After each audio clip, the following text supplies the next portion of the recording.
Here are your light codes for today.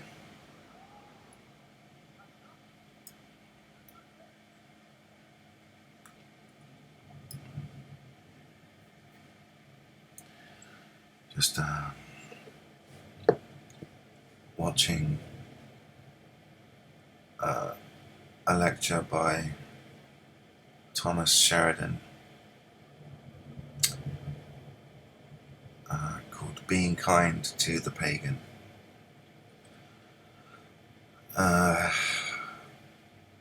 And drinking a cup of tea.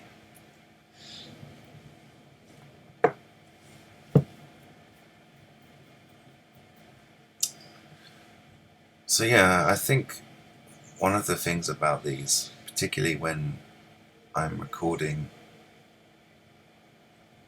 when I've activated the symmetry onto this level, so this is one way. This is just the symmetry of 4, and then that's the standard.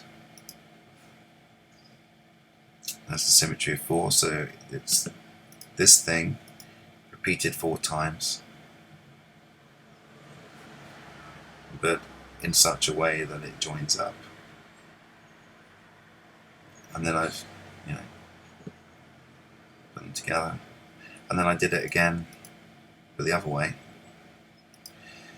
and then that way, so the trees are in the middle, not at the bottoms or the top, and the same again there but the other way. So there's 4 different versions, and then the 5th, which I call the asymmetric layer,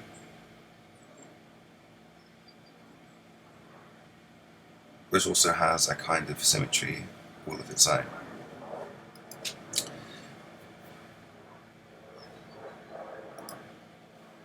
And then that in itself can actually switch.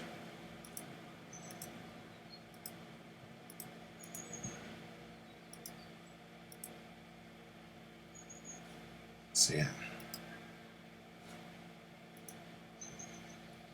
keeping the sharpness relatively low at the moment.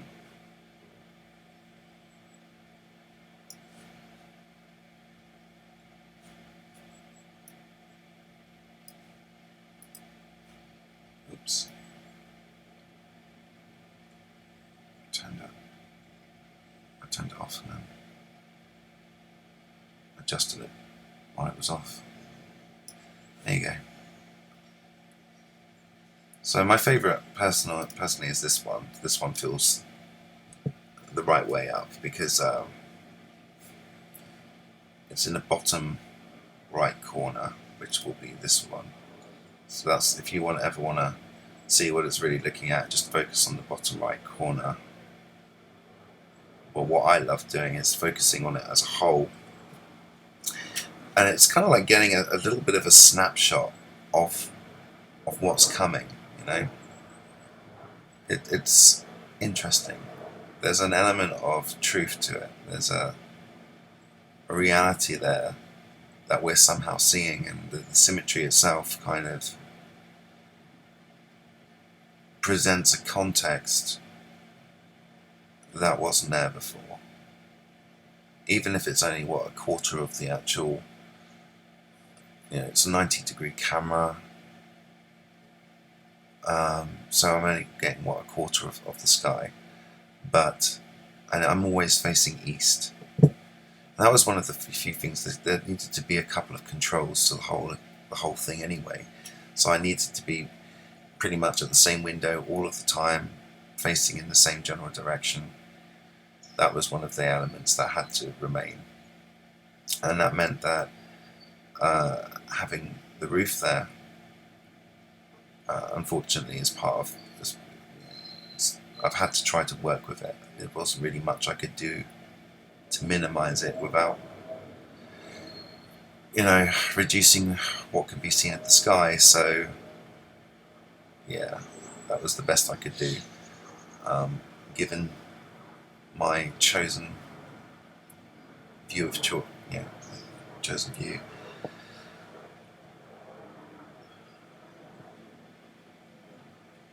But that was one of the main things. If you're doing like a project, you need something to be the same all the time in order to, as a way of verification and confirmation. So the fact is that I've been pointing towards the east for the last 3 years. So I've got data going back, looking out this window for God knows how long now, you know, considering all of the streams I've done.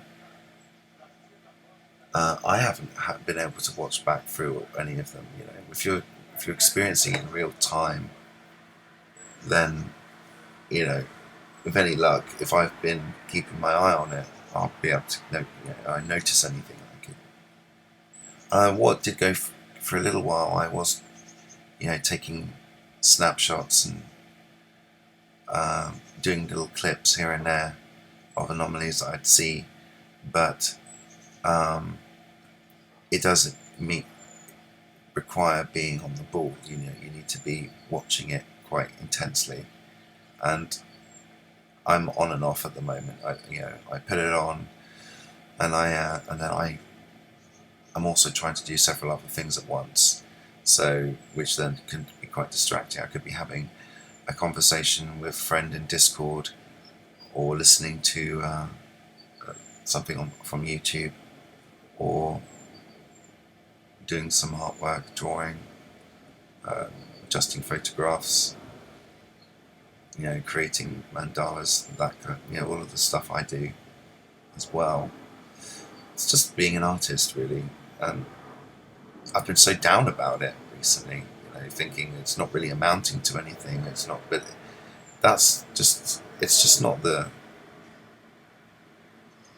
It's like I want to be able to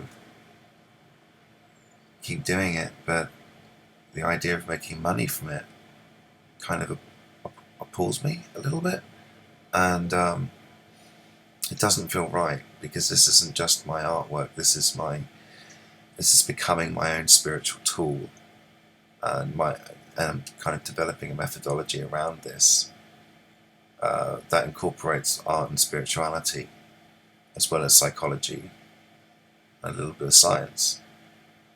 And, you know, doing something that doesn't get done very much. You know, my circumstances are such that I've got a little more time than the average person, so I wanted to do something with that time and do something productive, because I was very depressed and very anxious person, and I had January 2017 came around, and something crazy happened. You know, like the Mandela effect arrived. You know, blew up in my consciousness, and I started having some strange experiences, stuff that shook away any doubts I had about, you know, that there was something going on. You know, I was kind of following the conspiracy side and stuff like that, and all that lot, but, you know, I was in a state of no spirituality. I was in total denial of my soul and my being for a long time.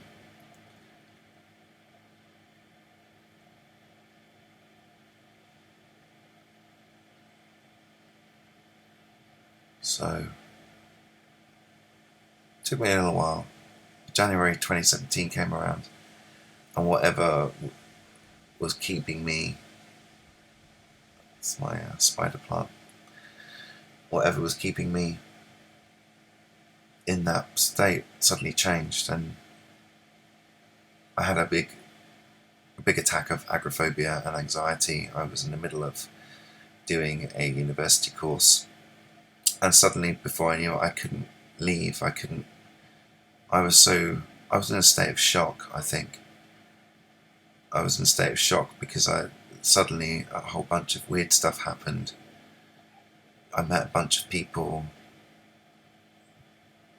with whom I felt like I'd met them before, but how could I have done? Because I've never met these people in my life before, but I met them on the internet, and when I heard their voices, it was like hearing an old friend, but I just couldn't place it. But for some reason, I just got suckered right into the whole Mandela effect community situation, where people were finding any way to gather in online chat rooms, in Google Hangouts, on YouTube live videos, on Discord server groups, that kind of thing.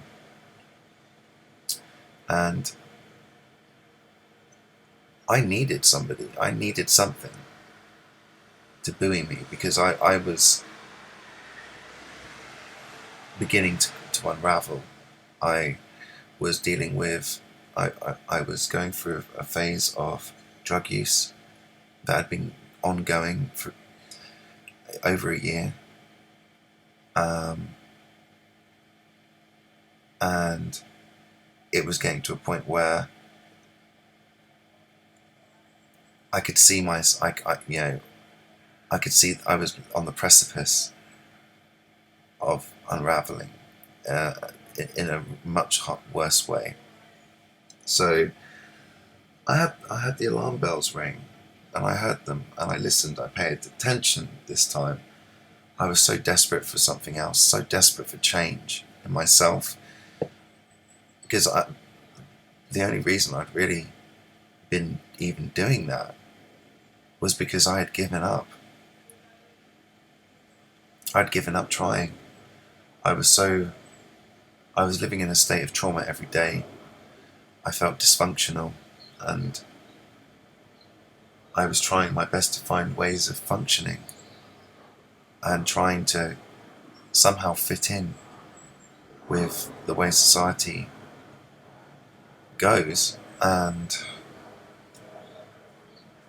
so it seemed the only way to keep up with the pace of life was to start taking stimulants and other things. But I'm an artist, so I need that inspiration too. So I was mixing weed and amphetamines, that kind of thing, and it wasn't good. But it was, in a weird way, it did facilitate some of the spiritual experiences I had, which I don't think I would have had without them. Well, I don't know, actually, thinking about that, because the way things are now, I'm still having spiritual experiences. They're not as in my face or as intense as the ones were when I had taken substances, but they're more subtle now. But they're still there. The feeling, the presence, the sensations, they're still there. They're just heightened when you're taking substances. That's the only difference. So it's just, these moments, these times in our lives happen because they're meant to happen, not because you were taking a drug. The drug just facilitates your sensitivity to the degree that you can actually experience it with more clarity. Even though that sounds like a complete oxymoron. You're taking drugs and you're seeking clarity. Yes, it's crazy, isn't it? But then that's why people go to ayahuasca retreats, right? So yeah.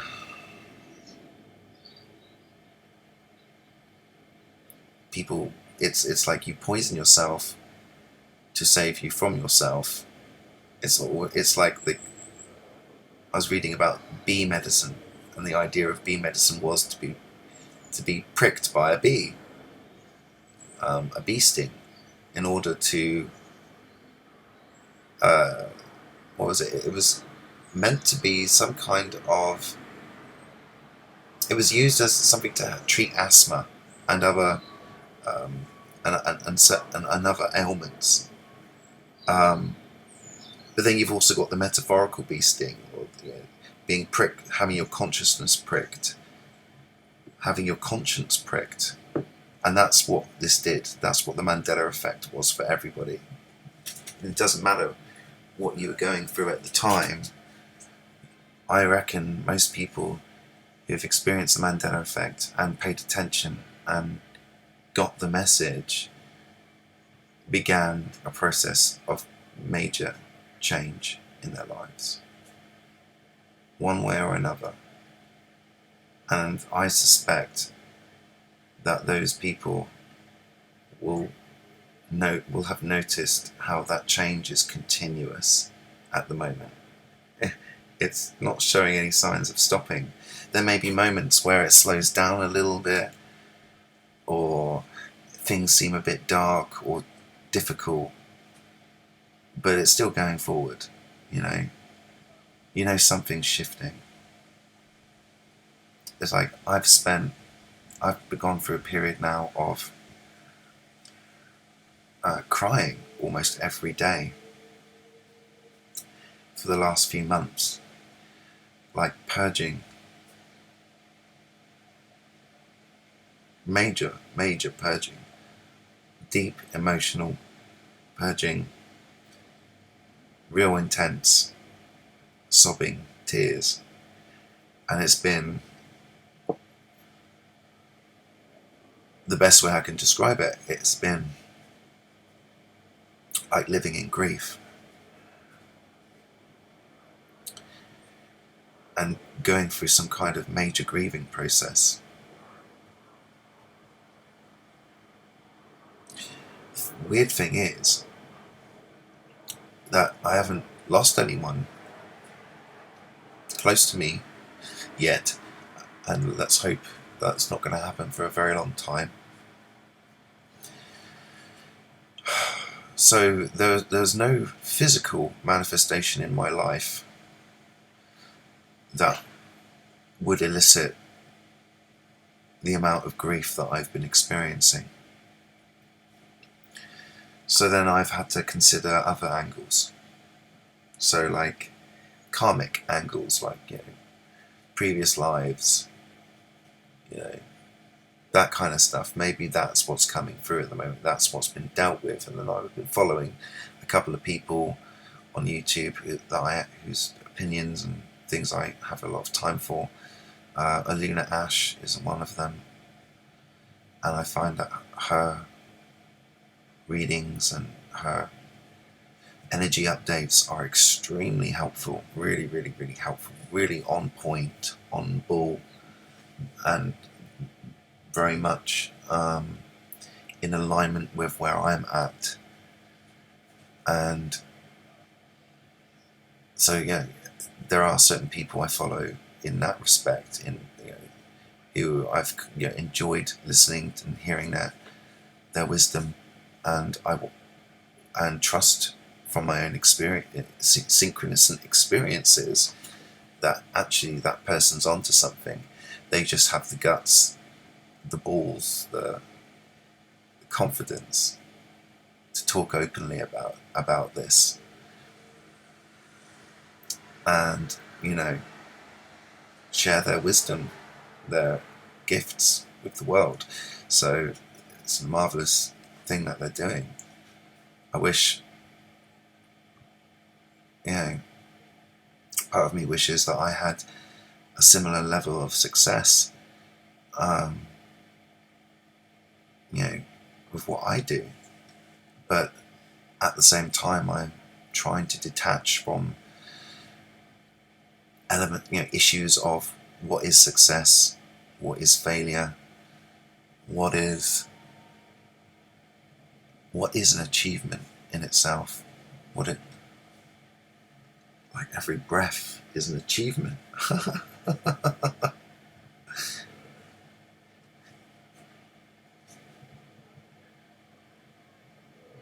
Just scales of it. I'm just trying to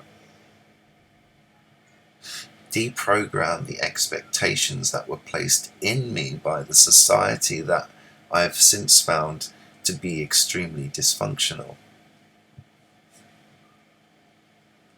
I was raised and brought up in a society that venerated materialism, possession and ownership, economy, growth, competition, grew up in a world where that was the norm, where we're all forced to prostitute ourselves, sell our time and labour in order to survive, even though there are fewer opportunities for labour than there are people that exist, so therefore there are always going to have to be unemployed people. It's just maths, right? So what are we going to do about all these unemployed people? Well, there's lots of community opportunities, I suppose. We can get more involved with our local communities. So I believe that happens. There are plenty of people out there that get involved with the local communities, so that's not an issue either. So there are still going to be people who will not have opportunity or not be able to, there just will not be the jobs out there. So got to think again. For the most part, I think people should be allowed to pursue the things they wish to do. It's just that it's unaffordable to do so for most people. So you'll get a lot of people who are capable of work who will not be able to go to work, and they will be at home feeling pretty useless and dejected. Let alone the people who are suffering, who have illnesses or conditions or disabilities that get in the way of that being a comfortable thing to do. Some people are made for work. They love it. Let them work. But it should be a voluntary thing, man. Volunteer. Everyone gets the education, the things that they're specialising at. It could work on a voluntary level. People can volunteer for a period of time, take time off. Other people can come in and do the jobs. I mean, that's how work. That seems to be, they want people to hot desk all the time. That seems to be the way things are going anyway. People need a bit of extra money on top of a universal income of some kind. So what could they do? They could volunteer to do work for a period of time if they want that extra dosh. It's much more incentivized. But when it gets to the point where you're literally all you're doing is working to live, as in to just exist and have the most basic life, and what's the fucking point?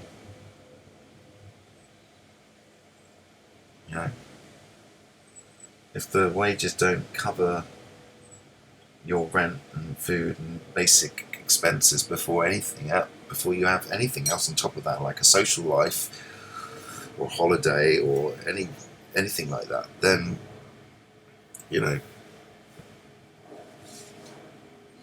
it's a very messed up system that we've grown up in.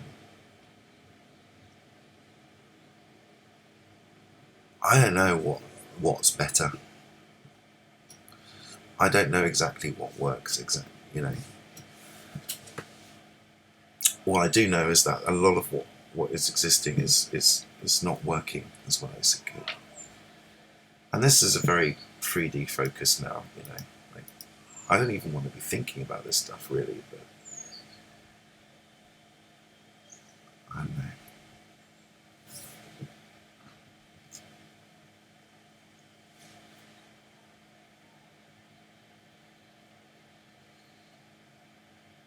Just trying to justify my own existence, I suppose. Do I have a right to live? Do I have a right to even say stuff, to even have an opinion?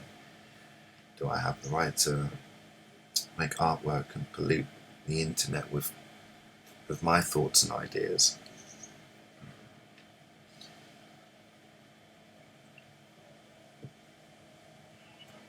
Pollute the internet. as if it's a real thing, as if it's a live organic system. Well, who knows, it could be by now, but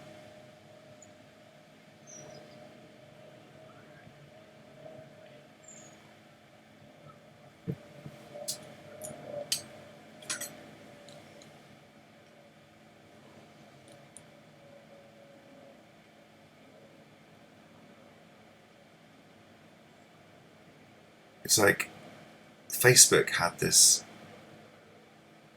have inadvertently, by doing what they did, they actually inadvertently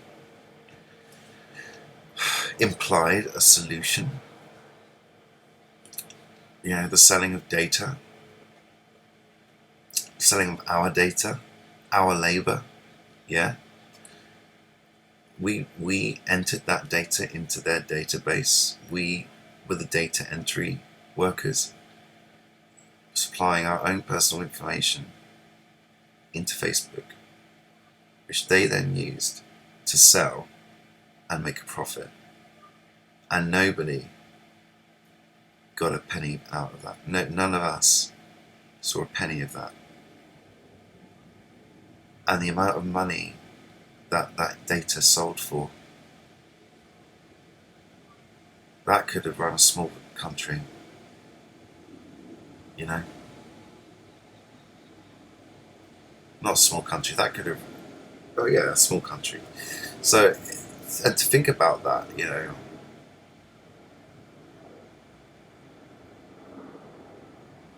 that there is a solution there. But it's not a solution where companies like Facebook get to do it. But it's actually something that we as individuals possess. If you want me to type in my data into your database, you need to pay me for it. Yeah? Why?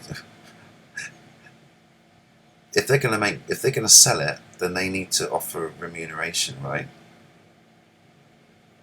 If they're going to sell our stuff after we did the work, then we should at least see something from that. That's only fair.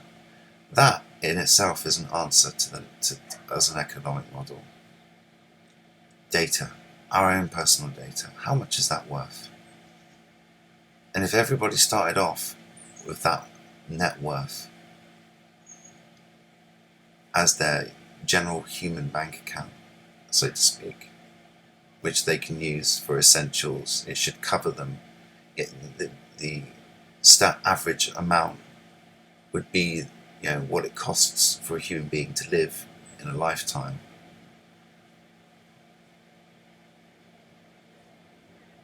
In terms of food and shelter, just the basics. Not just the basics, the essentials. And what is essential?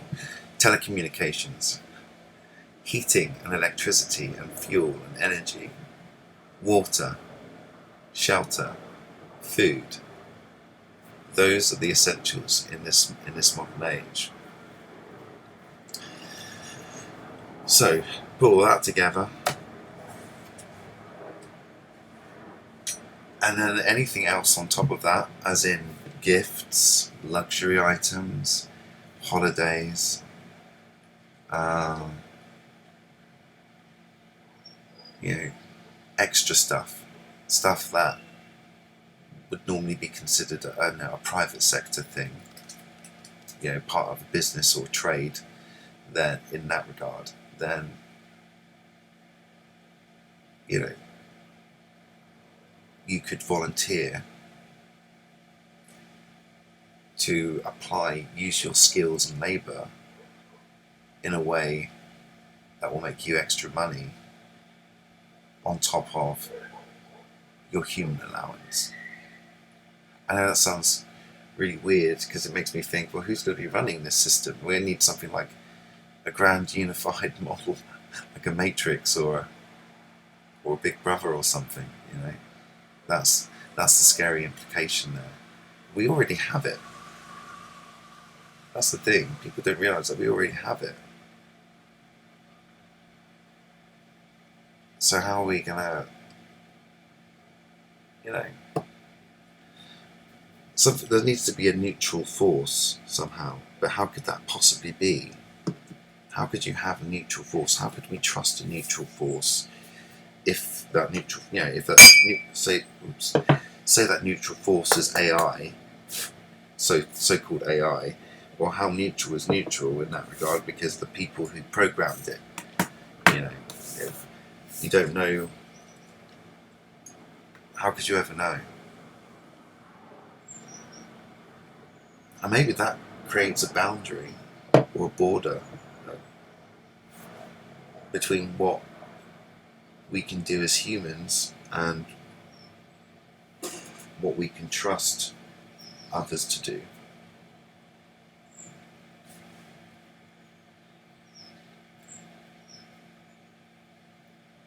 But then we can't even trust ourselves half the time. We can't even trust each other.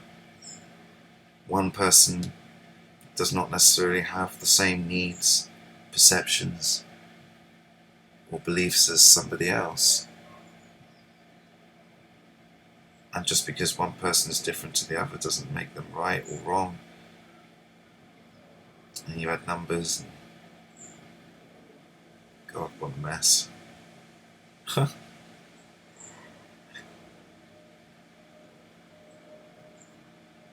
Feels like humanity is a little bit messy at the moment.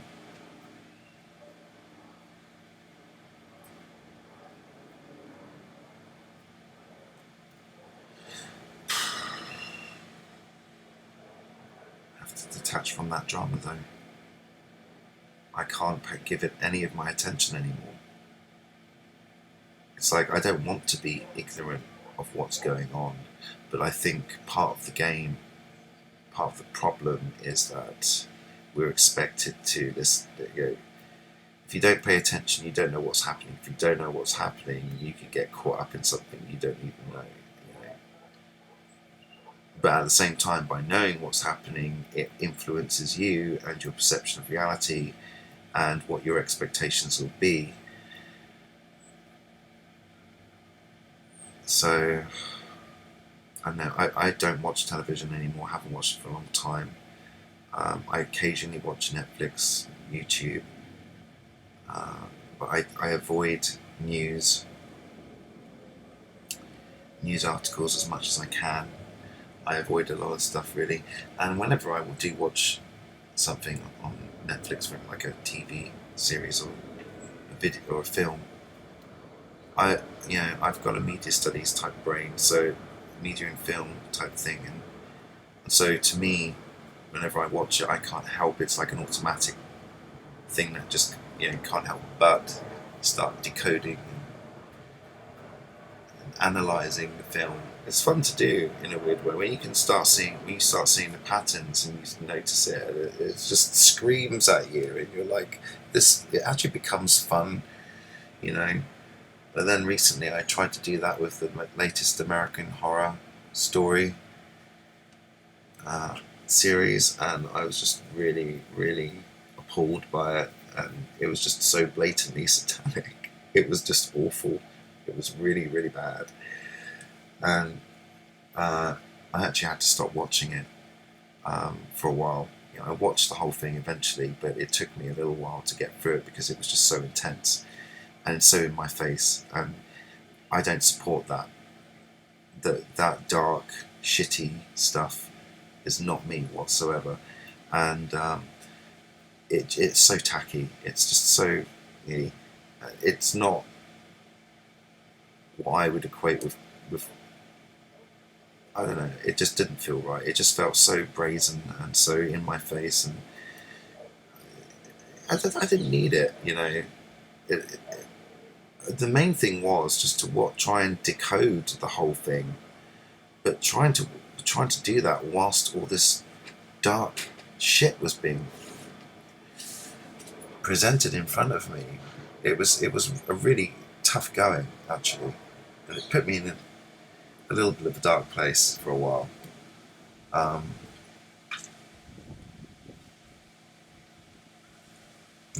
Just felt a bit traumatized by it.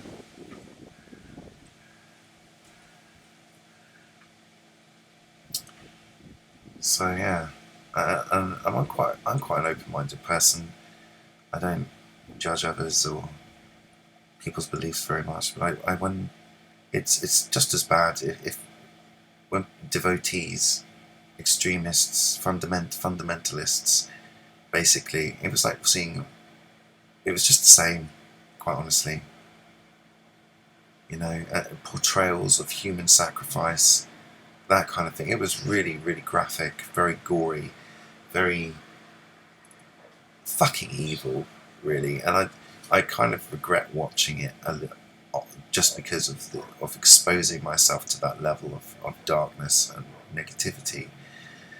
But at the same time, I felt like, well, I can handle it, and I'm trying to decode and understand and extract information from this that might be helpful.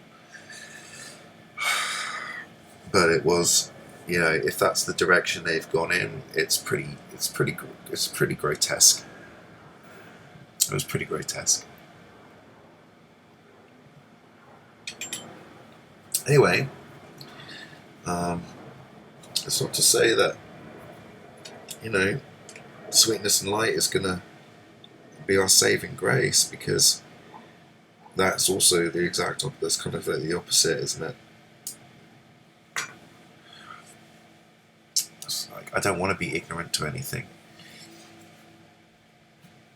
but I think there is an absolute necessity to protect ourselves from the things we're exposed to, the things that are available for us to expose ourselves to. It's like being a kid in a sweet store.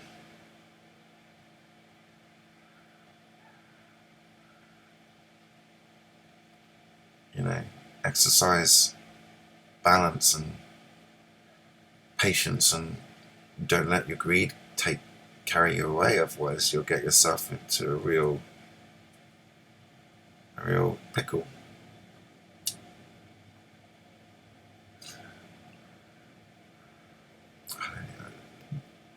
I don't even know why I'm talking, really. I'm just free flowing.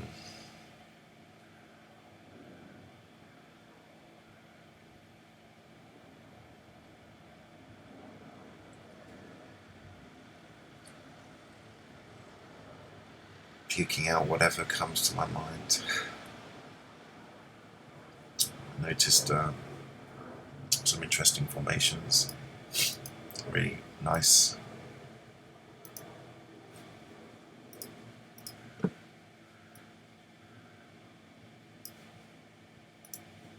Really nice shapes. And whatever, a little bit weird, magical. So I thought I'd broadcast. So anyway, though, how did I get here? Right at the beginning, because I was talking about changes. Went down quite a rabbit hole there in my own mind.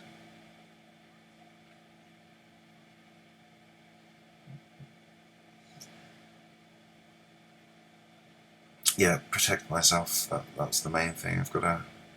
That means taking responsibility for the stuff I expose myself to. That means taking responsibility for self-care, self-loving.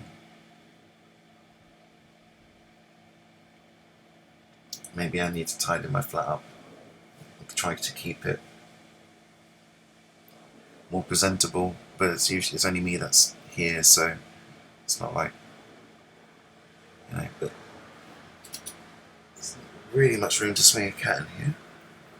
Terrible analogy there, but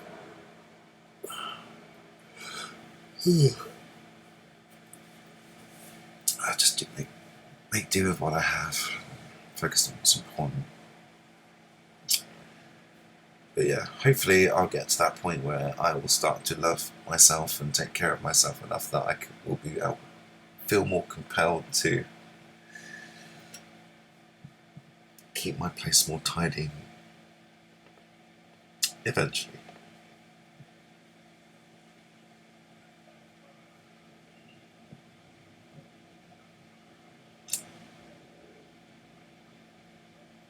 I also bought a book, first book in a while actually, because a lot of the stuff I've been reading has been PDFs or ebooks, because there's a lot of stuff available free, lots of places you can read stuff now, so space is a premium. But anyway, I bought a book thanks to Forever Conscious, who did a couple of book readings in his videos, and it seemed to coincide with a set of synchronicities that I'd been following over the last over time, and I've been led to examine and explore more stuff about the astral world, more things about fairies and other entities and beings and that live in other parts of our reality, or in other, other phases of reality, whatever. So yeah, now I'm looking into that as part of this work that I've been doing with the cloud therapy stuff. I have felt that there have been a number of times where I have felt a presence, and as if I was receiving some kind of communication, and so I've been exploring those ideas, and as part of that I've even asked my guides and the beings in the clouds, guide me, tell me what to do, what do I need to look into, and then a little while later I find myself looking into stuff to do with the astral plane, or fairy folk, and noticing that a few other people were looking into paganism, Wicca and that kind of stuff. And I'm thinking, well, okay, I feel like I'm being led into that path. It doesn't necessarily mean it's something I'm going to practice or do myself, but I feel that I'm searching for answers and knowledge here, and trying to understand what I'm experiencing through this process of change, and what I'm experiencing when I feel the presence of these beings, and when I'm looking up and doing this stuff, symbols and images and the light codes basically coming from them. And the way I see it now is that we've got, I've now got a means of transmitting light code through the use of symmetry and co-creating with whatever or whoever is up in the sky, and taking that to heart.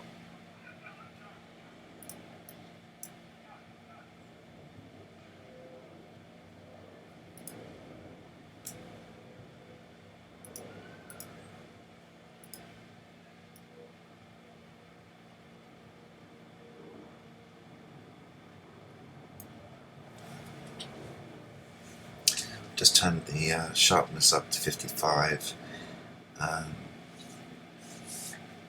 turn the brightness and contrast on. A little bit of extra contrast. Just a slight adjustment.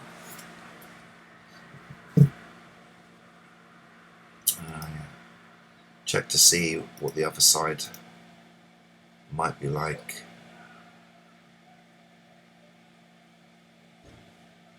Now and again, but my preference is this side, mainly because there's less obstruction.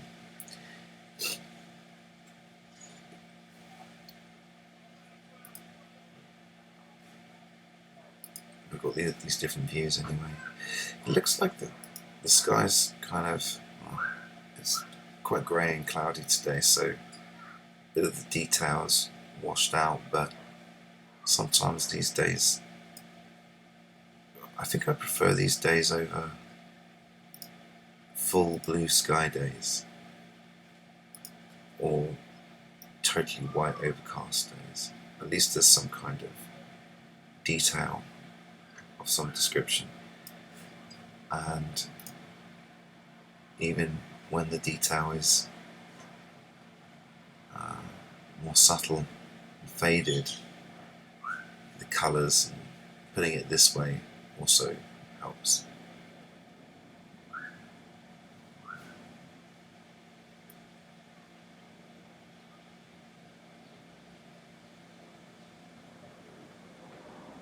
It's interesting that the lights there must be reflecting from the sun.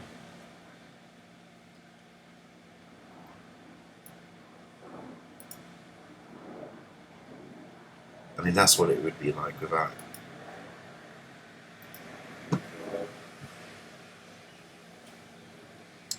So I have to turn the gamma up quite high today to discern any variation in colour or detail. It's up to maximum at the moment. That's what happens when I add the contrast.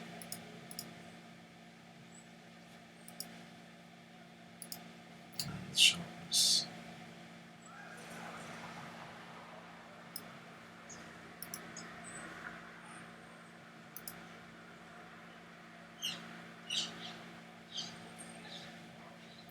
So turn all that on, and before you know it, you're seeing some kind of penguin being with a crown or something on, I don't know, right there.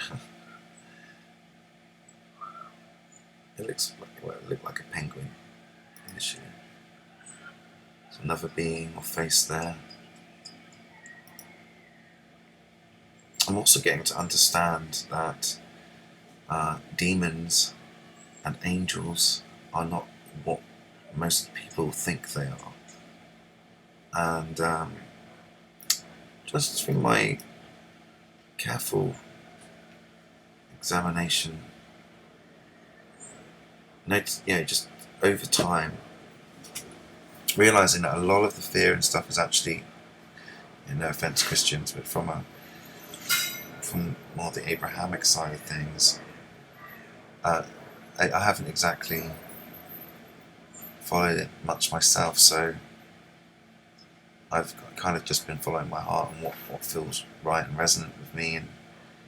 And some might accuse me of being a bit new age or something, but just general curiosity and following my intuition, and allowing that to guide me.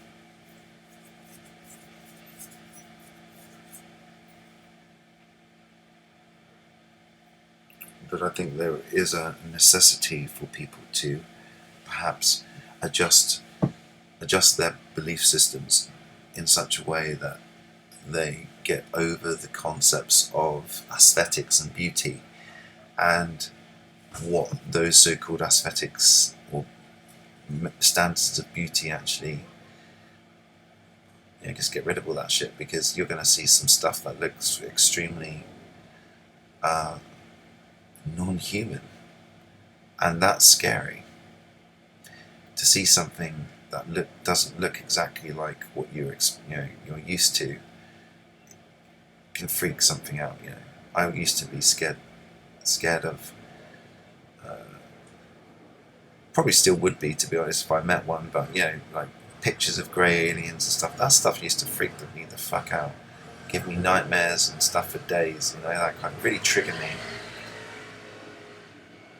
And I avoided it for a very long time, and then I realised, no, I've got to expose myself to this shit. I've got to desensitize to it, because otherwise it's going to have that triggering effect on me. And so, I started looking into David Icke's shit, and I was kind of into that at the time anyway. And that was one of the reasons why it freaked me out, because of some of the images he would picture. But I soldiered on with it.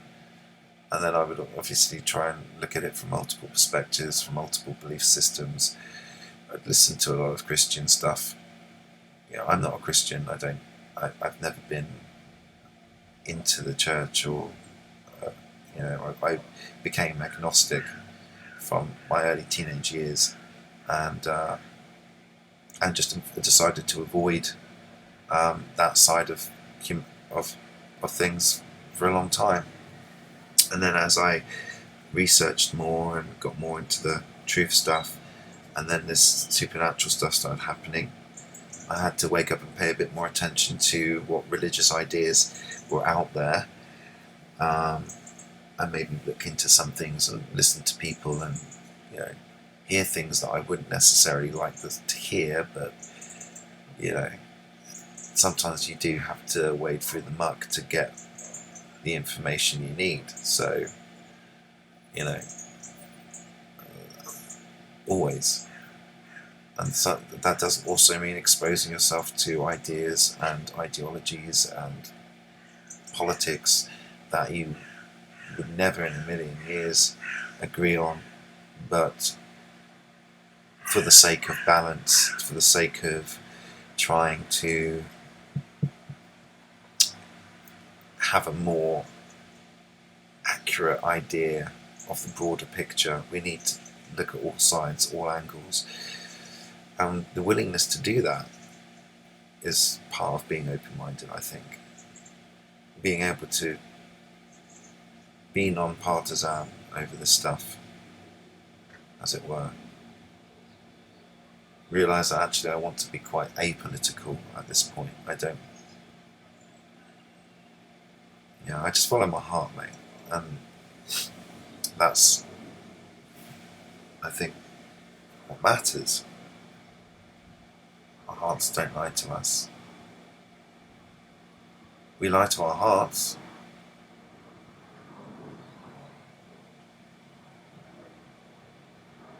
But if we look connected deep to ourselves, you see through the lies we tell ourselves. And getting caught up in all that stuff now just wouldn't be helpful. You have to totally disconnect from that drama, that level of distraction. At this point on the journey, it's very much inwardly, that I am focusing in now. And it's interesting because this process of that I'm doing here is like looking out a window. But the funny result of looking out has meant that I'm actually looking in. I can look outside all day, but all I see is what's inside of me, or what's inside the heart of this collective reality. But there's something, but that's in addition to the fact that I also believe there are beings, entities, and other things out there doing stuff that we can't comprehend. Hence all of this geometry, all of these patterns and shapes. Some of it seems very much with purpose. There's always a feeling of something there, and then you start to see the faces conjuring up, and it becomes almost impossible to turn around and say that's pareidolia, because this stuff is interacting, it's smiling down on you. It's saying, hey, we're here. This might not be my real face, this is just a representation, but this is just to let you know we're here.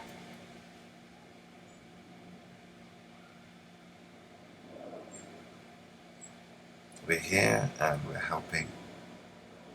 We're doing the best that we can do.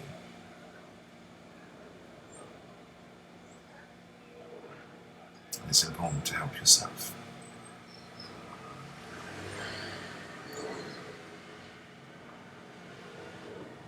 Very important to try to bear the responsibility of helping oneself.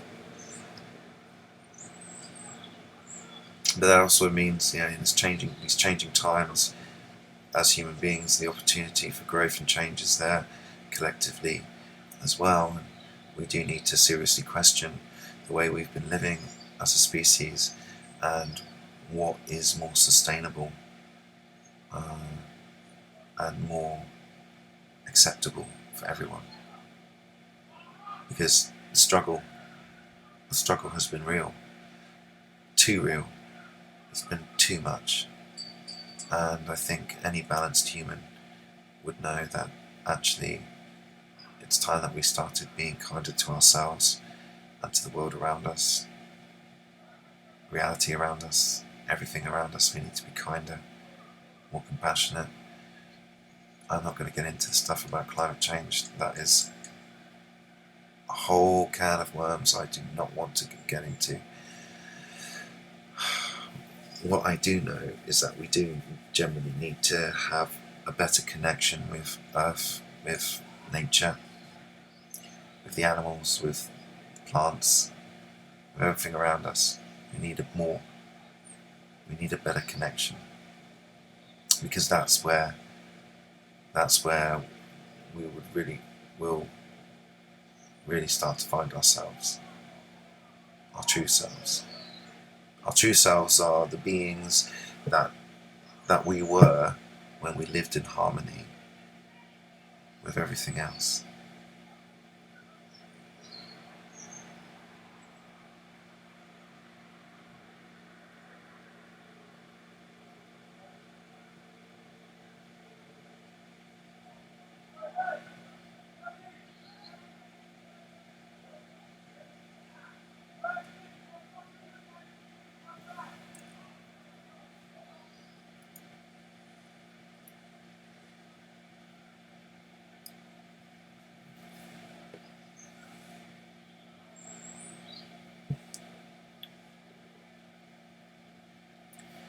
Oh, my tea's gone cold.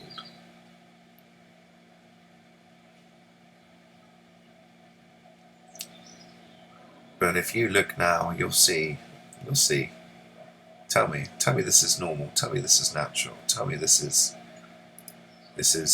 just your standard cloud formations. Tell me there isn't some intelligence here trying to get our attention. Tell me there isn't some intelligence here trying to do that.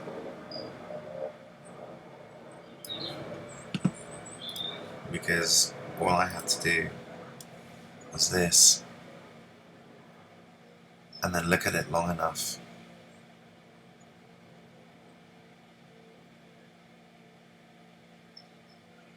to reach a point of relaxation in my mind.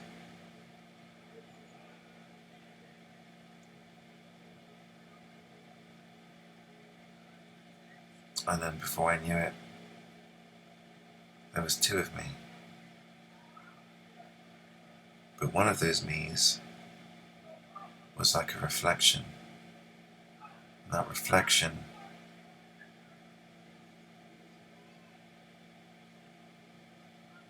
is mirrored back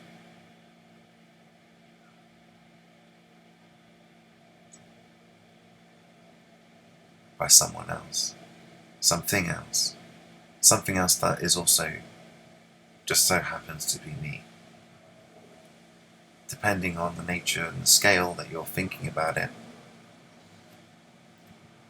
But setting aside the we're all one stuff, these things to me are as real as speaking to another human being. there's someone or something up there, out there, and by looking outside and seeing myself reflected, I also saw that there was some, at least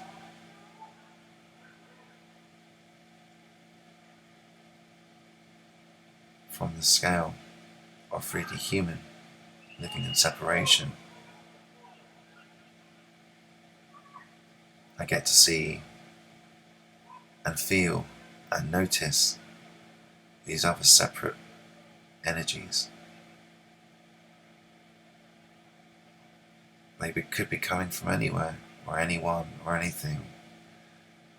The beauty is that just by watching it, just by engaging with it in that passive way, was just enough to get attention.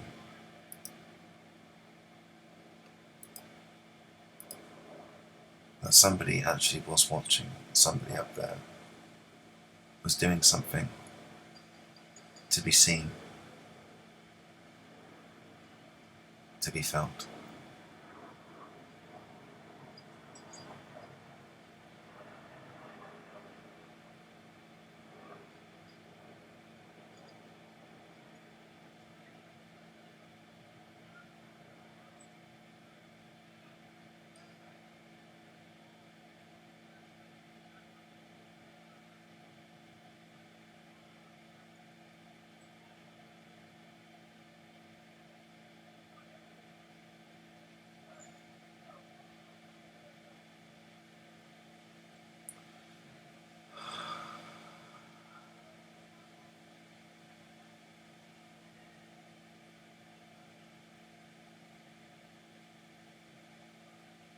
So it's like gateways.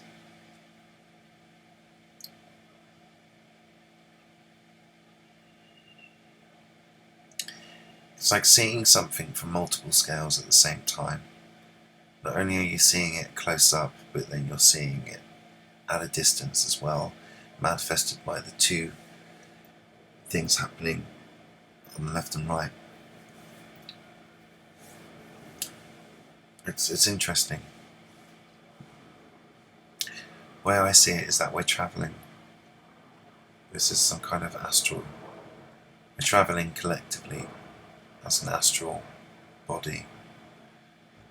And the sky above is our reflection pool. They're showing us where we're headed, the pathway that we're going collectively, but also individually. So it's like taking an infinite ride on a roller coaster, or we just look up and we can see these gateways opening, these paths.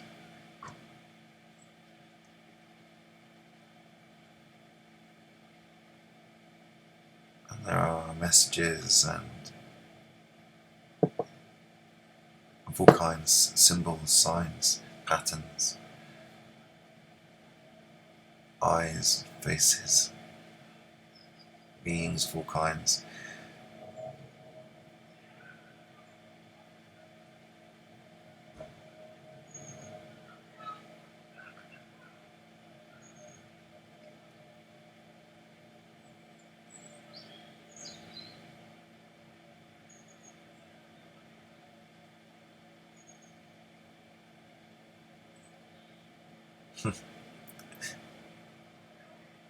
Look at the face now. The intelligence is so huge that they can orchestrate these phenomena to locate and position themselves in such a way as to form these things, and then our mind perceives it. It's not that you're just making these things up.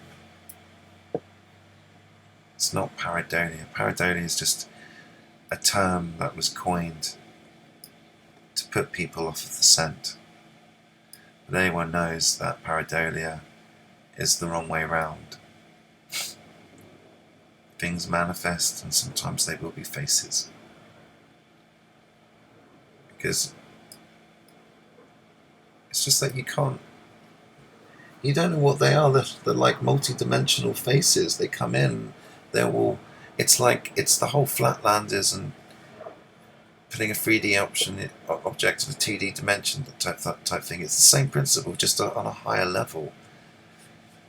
So these things are of a higher dimension, and they come down and they manifest through the 3D manifestation that exists here.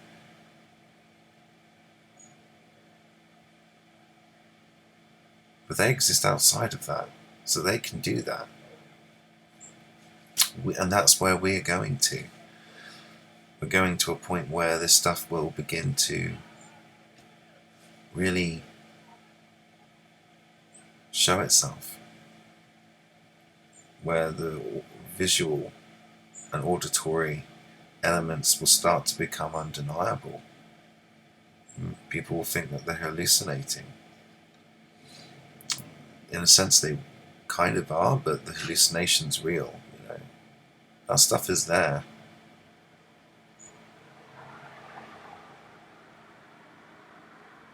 It's just seeing into another plane. It's becoming more real and more easy to see every day. Small increments, but over time, the veils are coming down.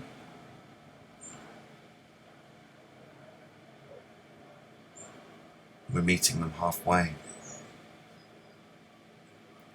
And that means keeping a vibration in a relatively consistent state of highness.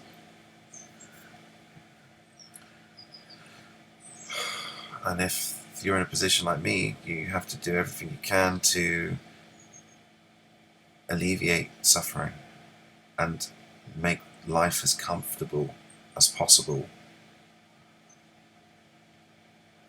to make the process of sustaining a higher vibration easier. Hence, self-care. The present system at the moment is designed to do the opposite, to keep people in a lower vibration through exhaustion, stress, anxiety. So it's our responsibility as individuals to seek that self-care, to look after ourselves, to know when to say no.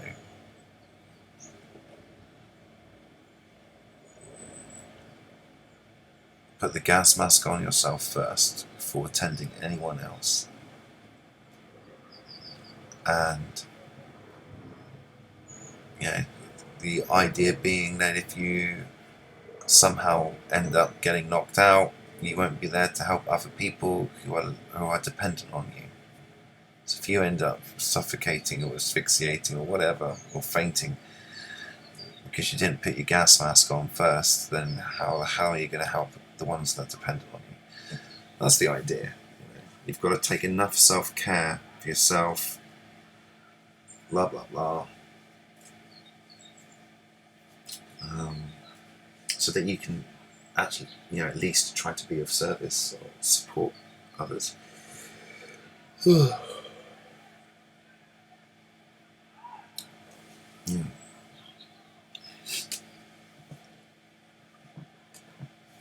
Oh, that's responsibility of the self.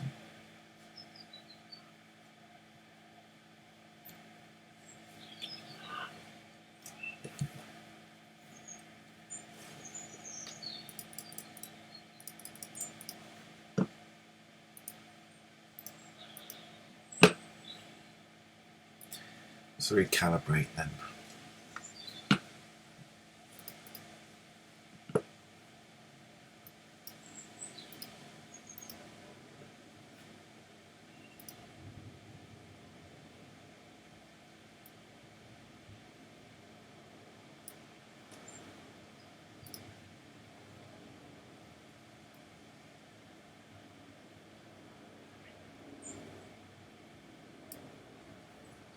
Want a little bit of detail there, so I guess it looks...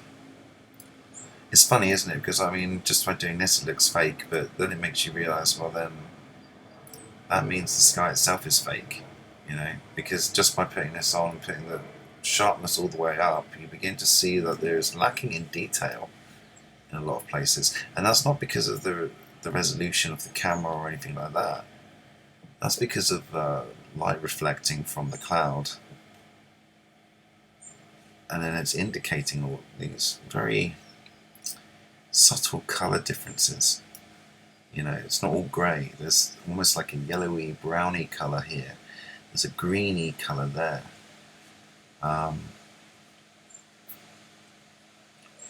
You know, there's some kind of field of light,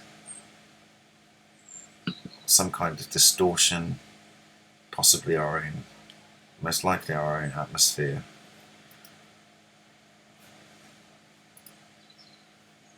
And then I do this, and suddenly I've got a little green man. Sorry, guy. Didn't mean to insult you there with our ridiculous mythology, my friend. So you'll be able to see all of these. Why would this keep happening? Because I've done this almost every day now for the last 3 years, almost every day. I've taken some time off here and there, but never for longer than a week or so. And I took off about 10 days when I was on the Isle of Wight. Back in the summer. That's the longest I've been away. But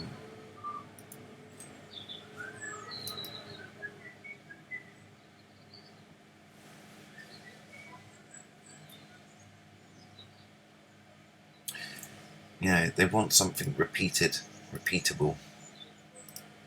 Well, for me at least, I can repeat this every day and I get the same results. The same anomalies, the same processes, and the only thing I can, and my solutions, my conclusions 3 years later, I'm nowhere closer, well, I'm probably a lot closer than I was to understanding, or at least having some kind of understanding of what's going on. But at the same time, the more I know, the less I'm certain, the less I really know, you know.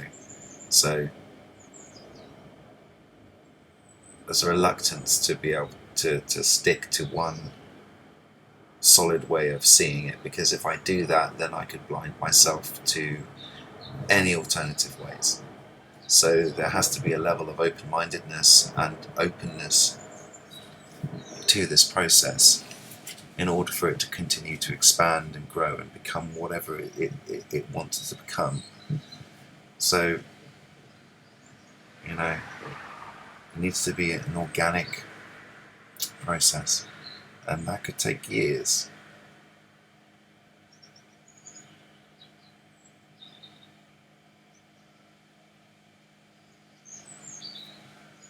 But I am enjoying the symmetry a lot.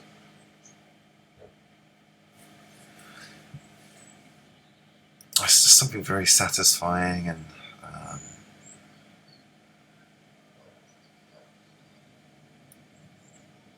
it's like an L shape. So it's something very satisfying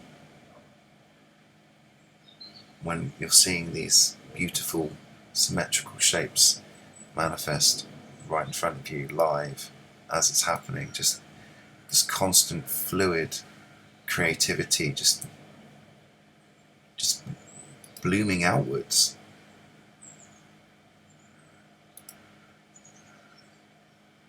And all the shapes and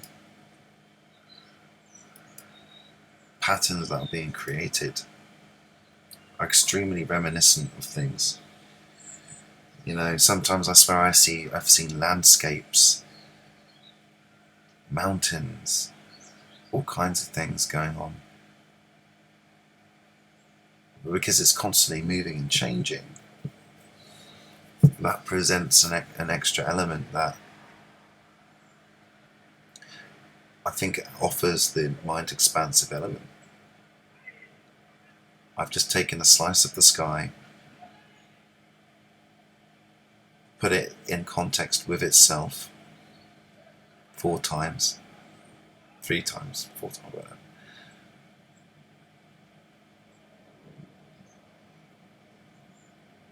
And then just started looking at it.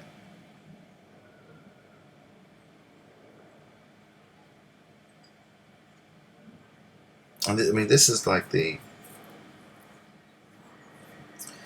further. This method's probably the most evolved element of it, but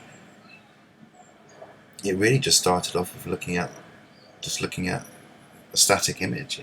Not a static image, but just one shot, and leaving it that way, not then putting it into this kind of symmetrical geometry.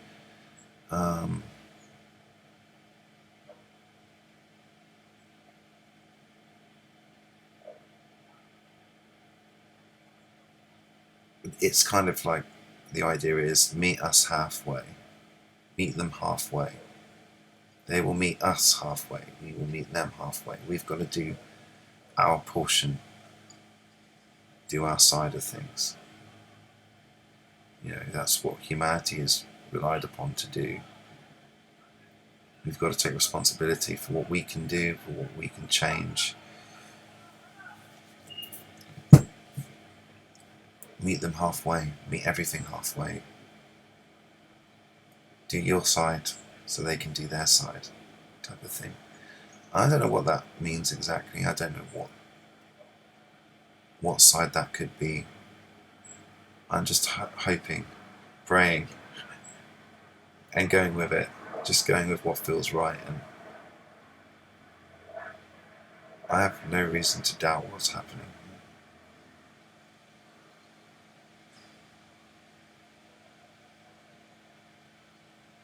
No more fear.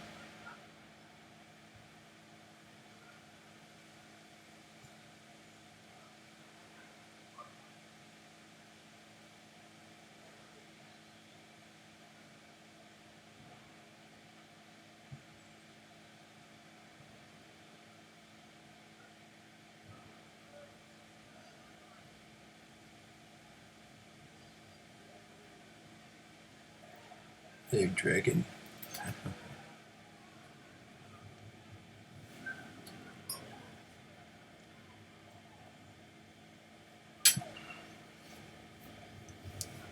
Anyway, that was enough of a monologue from me.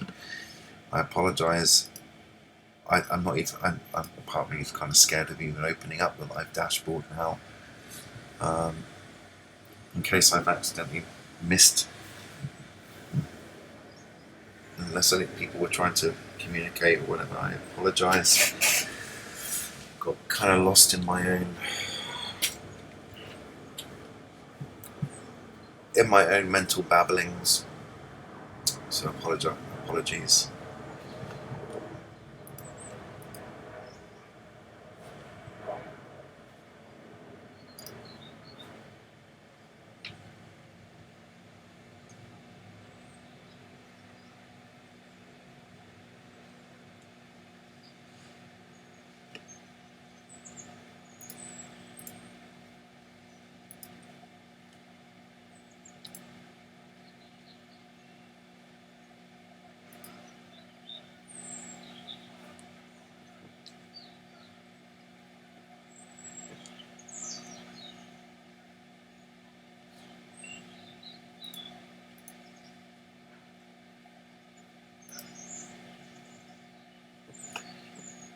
Right, I think I'm gonna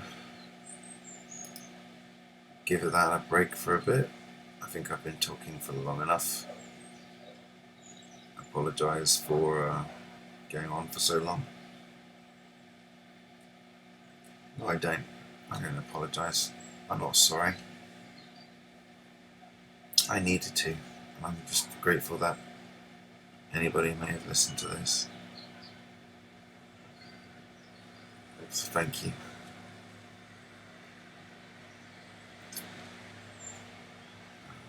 light, and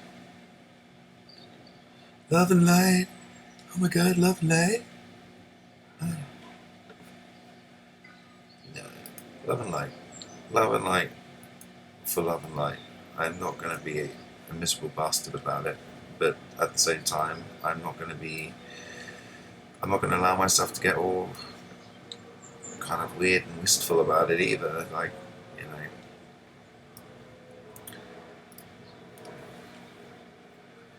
you know. Yep, I think I'll have a cigarette and see if my friends have woken up on Discord. See you guys. Speak to you later.